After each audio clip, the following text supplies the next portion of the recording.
We back on Twitch. I'm sorry. I hit the CEO.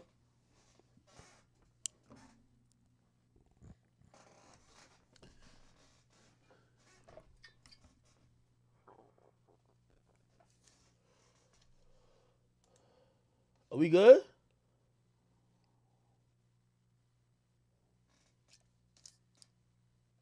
I say it ain't crap. Man, what going on, man?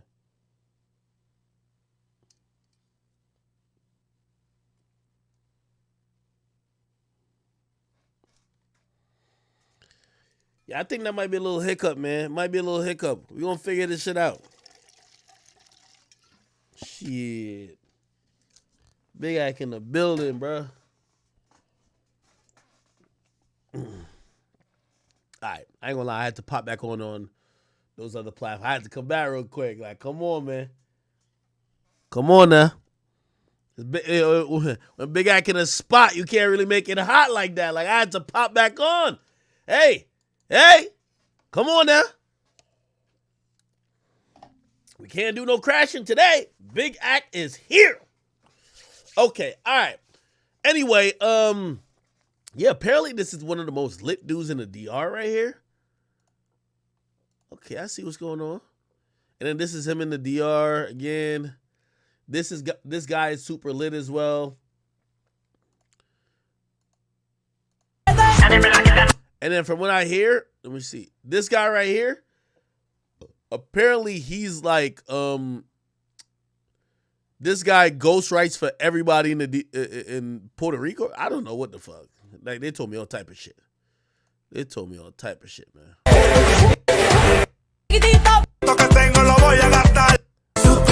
All right. Back in the building, people.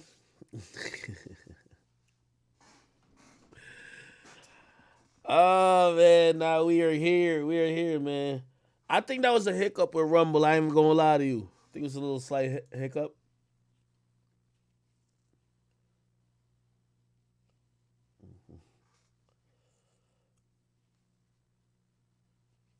Oh, never mind. It didn't crash. All right, whatever.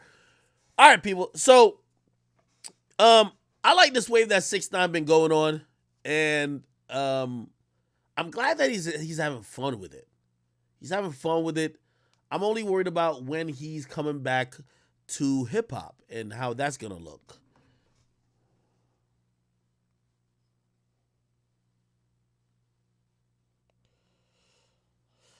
I'm just worried how that's gonna look because, you know, I think he's having fun here.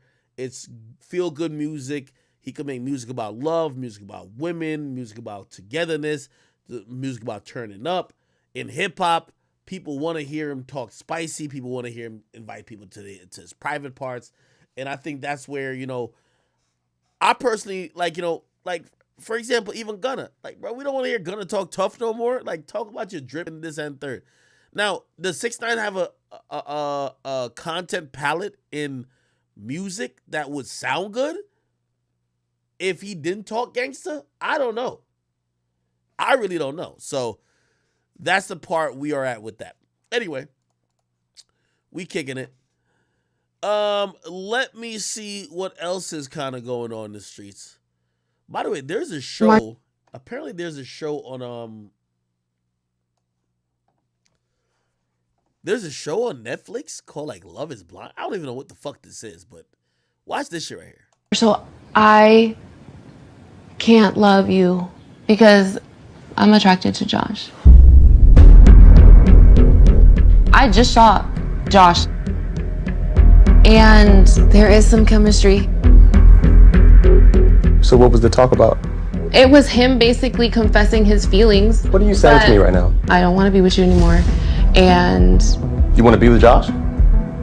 I will find that out. Okay, Jackie. That is very hurtful. I'm just telling you, Marshall, that I just can't be with you. I can't. I would like the ring back because I don't think that you deserve it. Because you should never have accepted my proposal. Well, I'm going to keep the ring because I accepted it because I wanted to marry you. Everything I told you in that pod was real. And you know what? I don't even care. You can keep the ring. Yeah, all right. Fuck all of that shit. Now salute to my oldest brother. You know he got remarried, so he happy and shit. But I told my brother the same thing, man. He was with a scallywag who did some shit.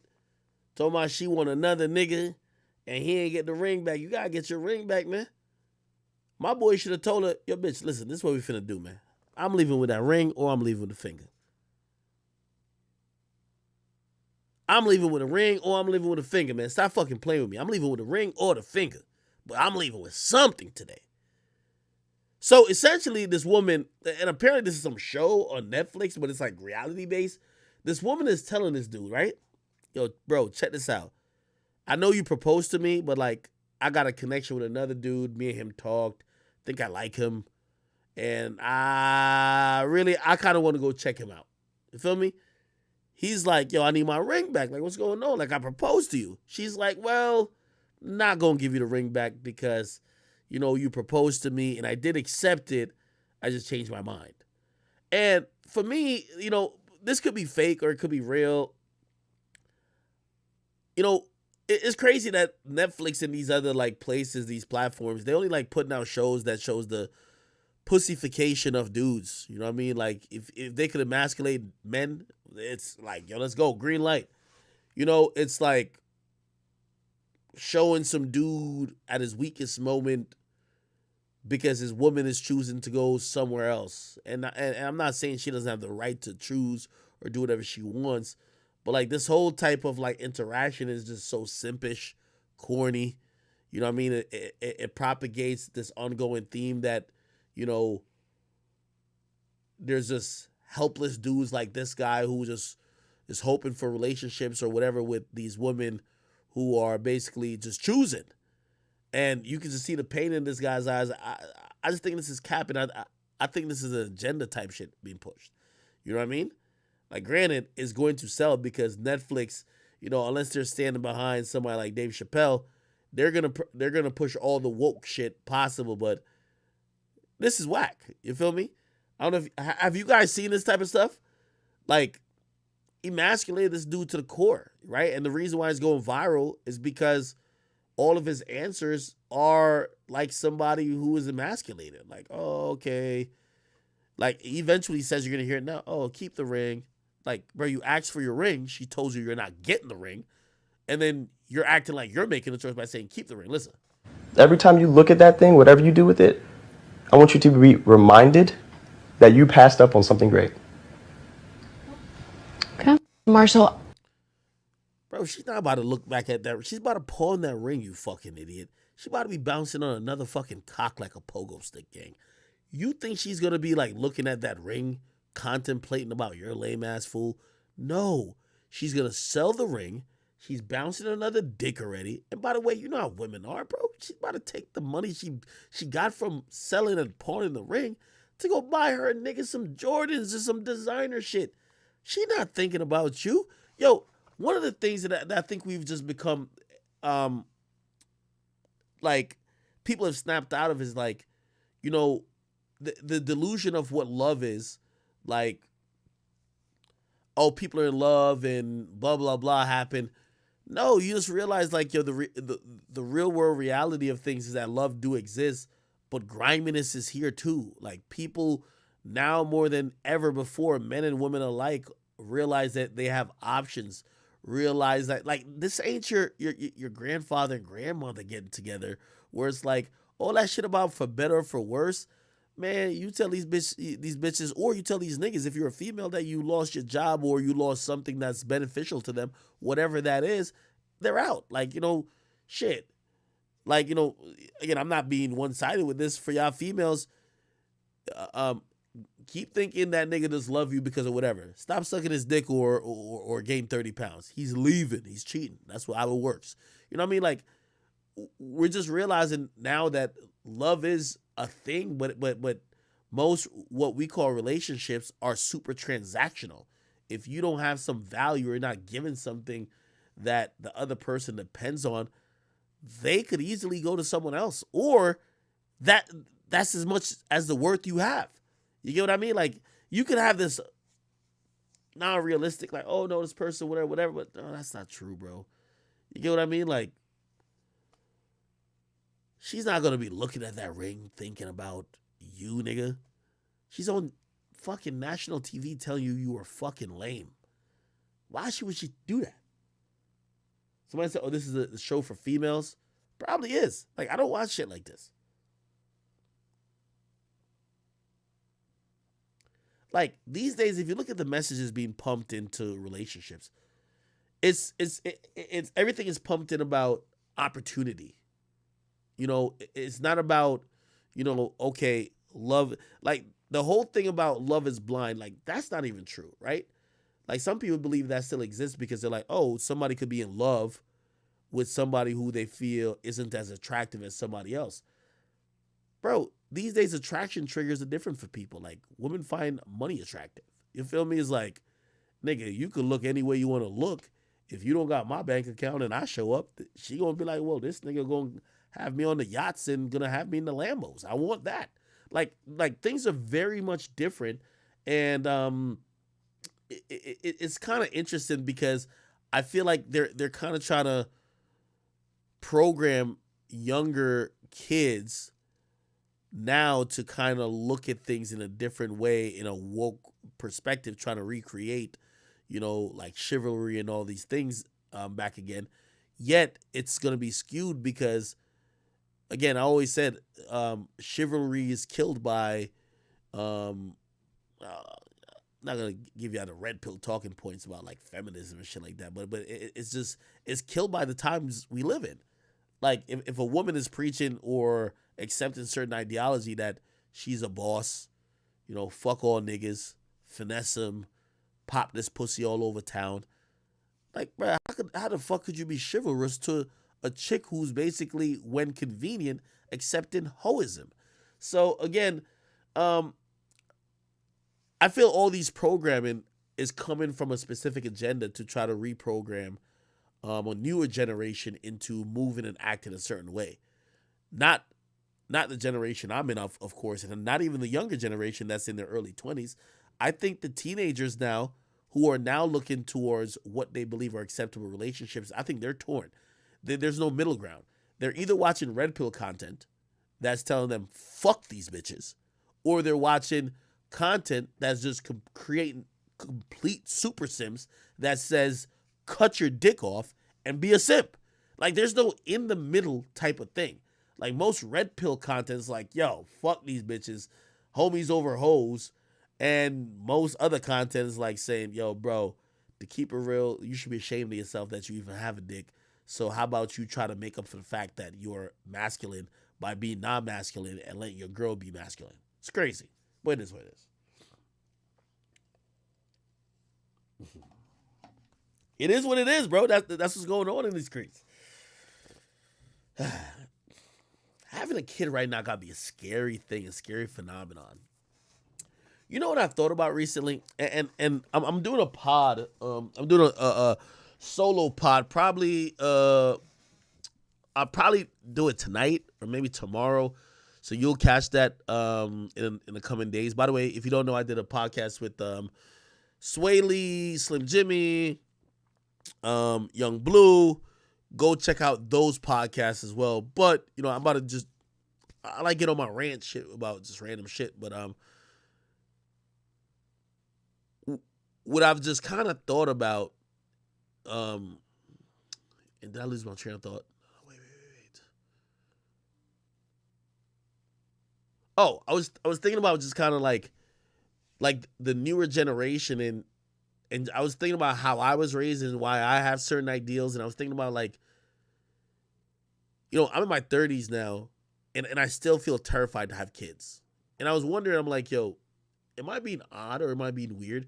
Or am I always just being cognizant of the times I live in, right? Like, for example, like, I seen this recently, and I couldn't tell if I was being extreme because I like this, right? In a sense of, there's some state, I can't remember what state bans social media without parent. Let me see which one. What a state did. Okay. Is it this? Is it Arkansas? Okay, it's Utah. So Utah has banned, they've banned social media for under 18-year-olds without a parent's consent. And I actually think that's kind of cool. Just because, I'm going to be honest with you, like, maybe I just had some arrested development. I remember when I got to college and I was going to leave college and I realized that people in high school, or fuck high school, middle school, were fucking in the hallways and shit. Like, I got introduced to even just sexuality throughout high school, right? But then when you leave high school and you go to college and whatever, you realize the new generation is getting to that shit in like middle school. And I'm hearing people saying, they sucking dick at 14, 15. I'm like, what? You know what I mean? Now I believe that, sexuality is kind of being introduced to children at like 10 to 12. Whether they're acting on it or not is up for public debate. But they're being introduced at a really young age.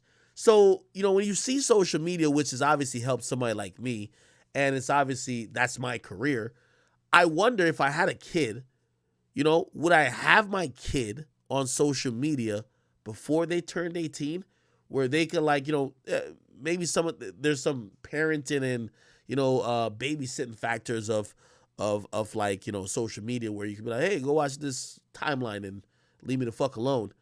But you might just have somebody who, you might have just introduced them to some degenerate behavior, bro. Like, I don't know. I've been just really thinking about it, where it's like, social media is a great thing. And by the way, when I was having this conversation, I try to be very fair. I didn't have somebody to debate with. So when I don't have somebody to debate with, I kind of just try to debate both sides for as long as I can. And I was thinking about it, I'm like, well, Ak, you also did say one of your only regrets in life is that you wish you started your career earlier. I pretty much started at like 19, 20. You wanted to start at like 16.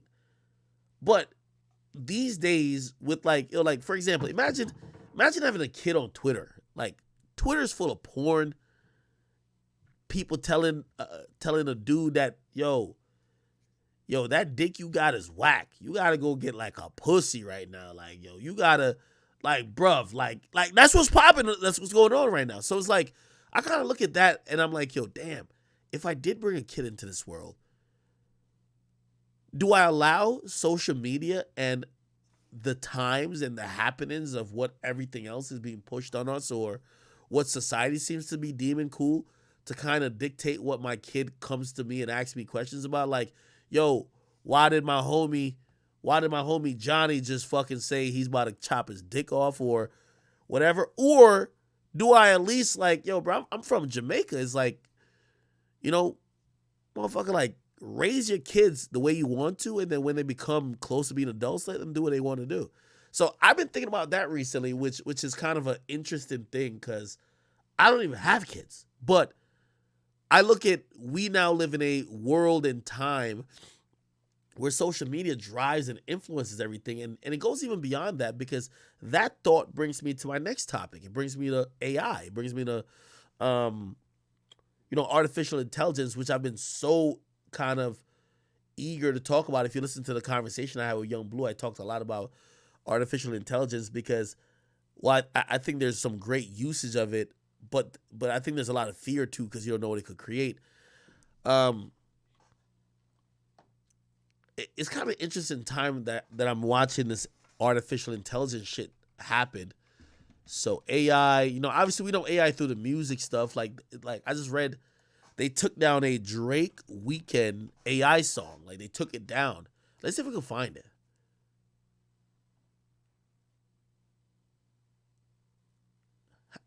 Is it Hard on My Sleeves? Let's see if we can find it. Here we go. I think this is it.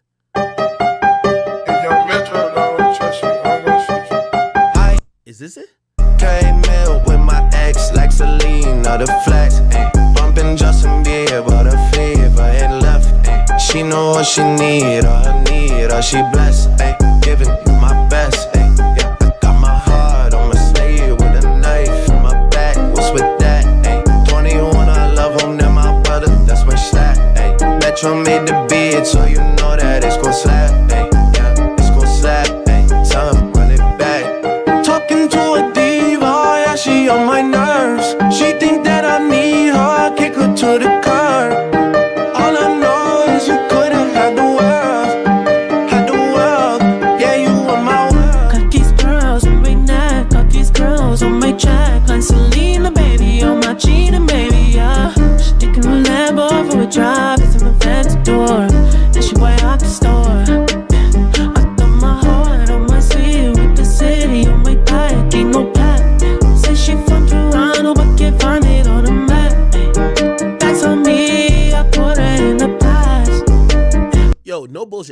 real song? Wait, this song on Metro album, right? Or is this like completely made up? Is this like a real song? Mail with my ex like Celine or the flex. Bumping Justin Bieber, the fever and left. She know what she need, or she blessed. Giving you my best. Yeah, I got my heart on my sleeve with a knife in my back. What's with that? 21, I love him, then my brother, that's my stat. Metro made the beat, so you know that it's gon' slap. Yeah, it's gon' slap. Tell him run it back. Talking to Wait, this song is fucking made up? Let me just play the whole thing first. Oh yeah, she on my nerves. She think that I need her, kick her to the curb. All I know is you couldn't have the world,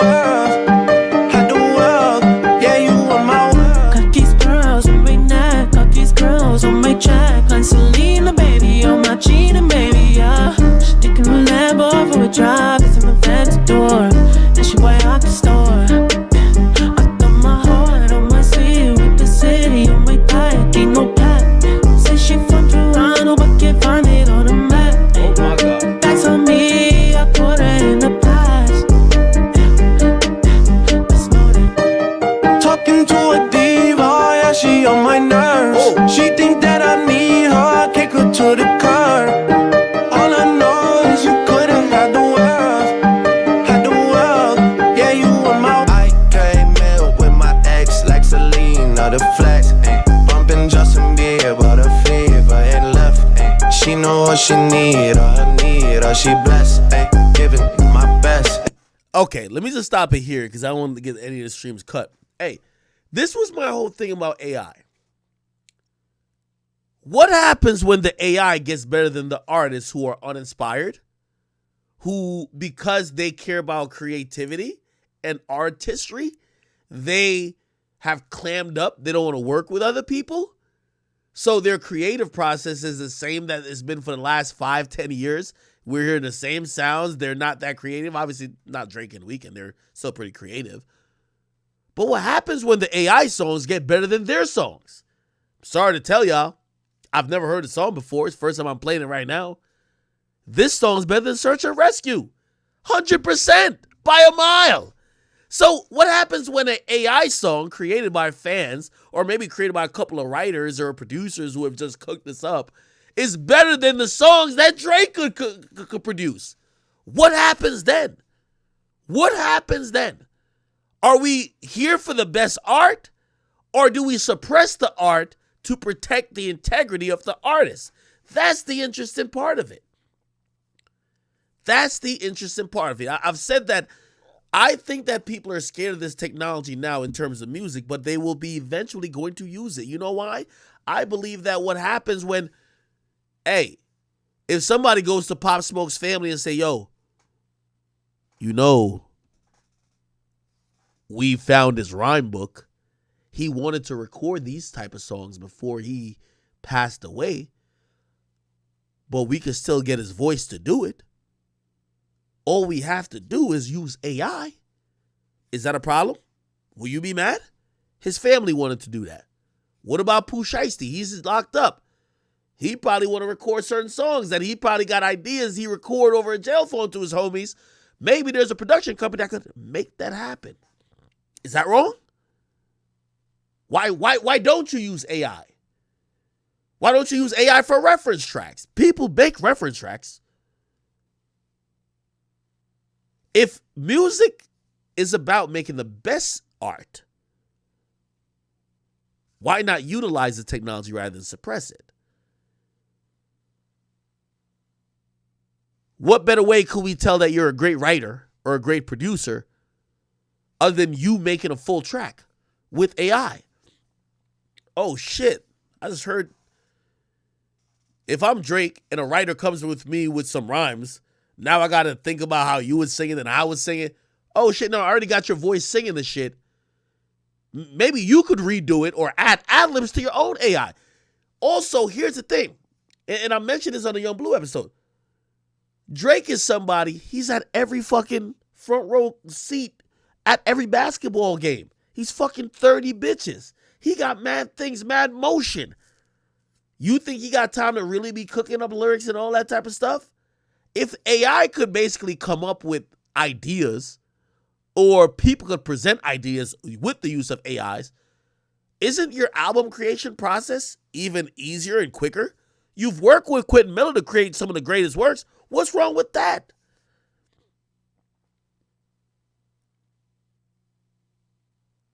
I think this will be used, especially for posthumous or locked up artists, and I think it will be refined over time. Now, I was going to wait for this, but I'll give the announcement now. Chat, what's going to happen pretty soon is that there's a producer. He said he made the, which one was it? He said he made Ariana Grande Controller. He wants to come on stream. He's going to show us how to do it. Y'all, is that cool with y'all? He wants to come. This is, he made this. I do it how you say you want it. Them girls, they just wanna take my money. They don't want me to give you nothing. They don't want you to have nothing. They don't wanna see me find your loving. They don't wanna see me smiling back when they creep.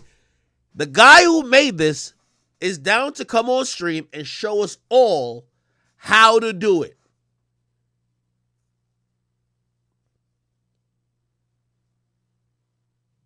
Y'all down for it?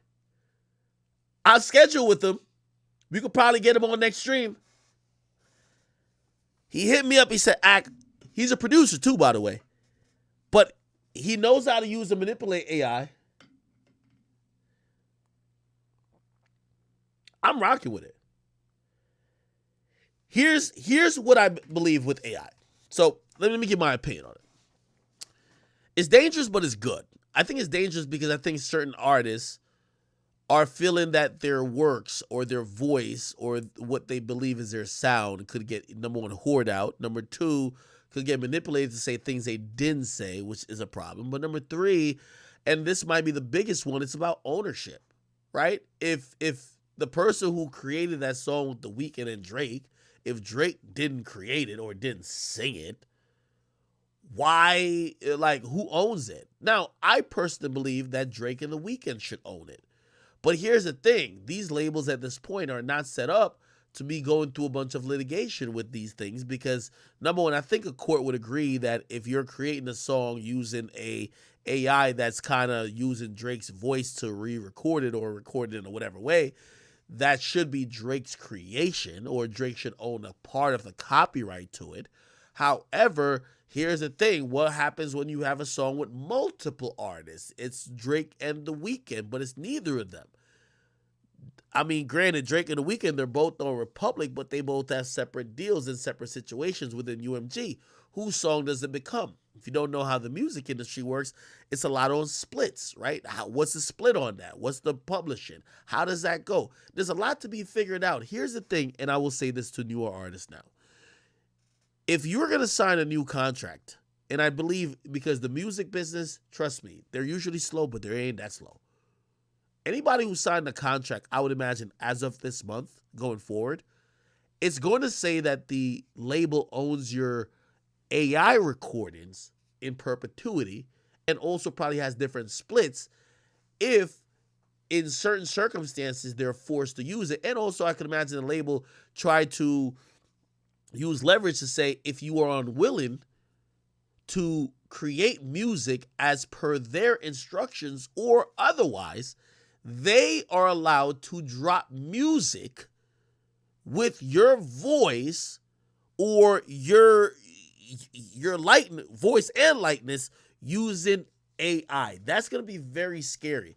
So again, this technology is super scary where like you don't know where it's going to go, but that's kind of what it is. You know what I mean?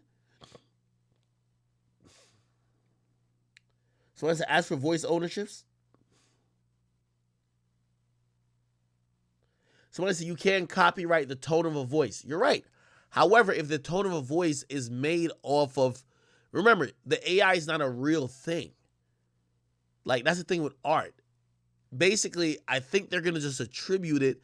If you use my voice And I don't know if you guys know how AI works. It basically it uses something as a foundation and creates almost a palette where it could create anything. If you use me as the foundation, I am the creator. Do you get what I mean? Because the AI software itself can't be the creator, and it's going to come to some litigation and say, well, whoever wrote that for Weeknd and Drake, why don't they get like something, you know what I mean? Why don't they get, they should have some writer credits or whatever the case is. That's going to be very interesting if you ask me. So when I said Creative Commons, nah. You can tell it's not going to be seen as Creative Commons, like under a Creative Commons license, because you're already watching UMG blanketly pull down Eminem AI songs saying, yo, this song belongs to Eminem. Now, what's going to happen is that somebody who is a part of this AI program or a writer, they're going to have to take this to court and try to escalate it to say, well, fine, it is Drake's or it is The Weeknd's or it is whoever's voice is being used, but like in the creation of music and the process of creating music, I wrote it, so I'm owed, or I should go through some arbitration for royalty points, or I should go through having my what do you call it again? Publishing. That's gonna be a big thing. You know what I mean? Somebody said fair use. It can't be fair use when I get what you're trying to say with fair use. You're just trying to take a bunch of things and manipulate it. Nah. That's why the courts. Hey, somebody's waiting right now to see that first court decision.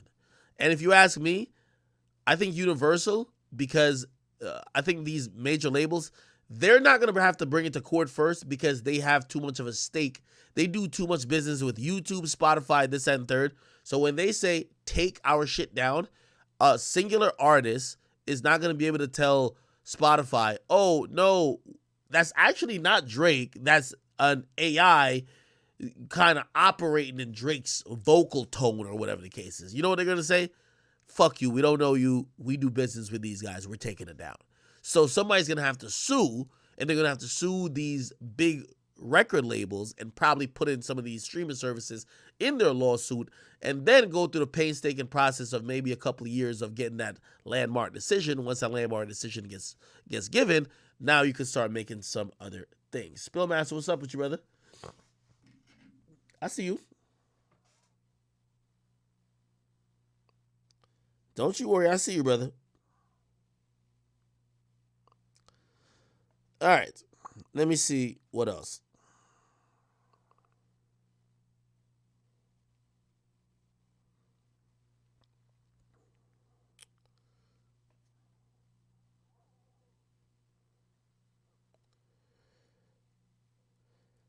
Okay. I think we've gotten to a good enough point. We gave you 6 hours today, chat. We are gonna call it a night for tonight. I will be back on tomorrow. I'm doing an interview. I'll give you the heads up. I'm doing an interview. Y'all can hit me personally if y'all have questions to it. I'm doing an interview for Off the Record for Conway. So Conway, I'm gonna interview Conway, and I'm gonna crank out a solo podcast as well. Other than that, I'm sorry for being absent from streaming a little bit. I'm glad I'm back on YouTube. I'm glad I'm back on Twitch. I'm glad I'm back on Facebook. And obviously our home, which is Rumble, I'm glad I'm there as well. So, this is kind of a welcome back to all the platforms that we're used to. We'll get in the kind of, we're going to get in the groove of things. You know what I mean? Salute to people who subscribe on either platform. Whether you're on the negotiator page, gifting subs, appreciate you. Whether you're on Twitch, obviously gifting subs, appreciate you. Whether you are becoming a member on Rumble or you're gifting Rumble rants as well, I appreciate you guys as well. All right, let's call it a day here. I'm also gonna watch some playoff games, so I know the NBA playoffs is going on. I got LeBron winning. If not LeBron, I got my boy Big Giannis. Other than that, I'm gonna go kick it for the rest of the night. Try to give you some more content in terms of streams. I got to cut up some parts of the, and by the way, I do this myself, the Young Blue video that we did. And yeah, I will see you most likely tomorrow. I can't tell you what time I'm going to see you tomorrow, But, you know, today was an early stream. We got to get back on a night schedule. So if you ask me, maybe tomorrow night. All right. Love y'all, chat. I appreciate you. Thank you guys for watching on Rumble. Thank you guys for watching on YouTube. Thank you guys for welcoming me back and appreciate me and tuning in on Twitch. All right. By the way, also last thing before I get off, the money that we got from all the purchases, and this is all due to y'all. I want to clap it up for y'all. I want everybody to clap it up. It's about $5,000. You know, we sold these shirts for about like $28 a pop after the discount or whatever. We got about $5,000 for the Caldego t-shirts. I'm going to be donating $5,000 to a worthy cause. I want you guys to help me to find that cause. I don't want to pick something. I want you guys to help me. Again, it doesn't have to be a big organization. It could be something small, but we want to make sure it's worthy. Okay. Thank you guys so much. You guys are amazing for that. I plan to do more of these situations where your contribution or your merch purchase or whatever, or even maybe some with subs where it will go back into a worthy cause. But we have about $5,000. It was actually like 4,000 something that rounded it.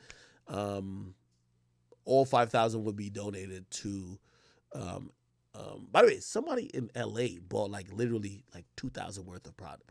I kid you not. All right. So please let me know where we're donating that $5,000 to. And I appreciate you guys. Thank you so much. I feel very loved and very appreciated. And I will see you guys tomorrow. Hopefully a nice stream. If you guys don't know when I'm streaming, I know I have a schedule. You'll see, just pop on my page from time to time and you'll see a scheduled stream. And usually once it's scheduled, I'll get on. All right. Love y'all. See y'all tomorrow. Peace.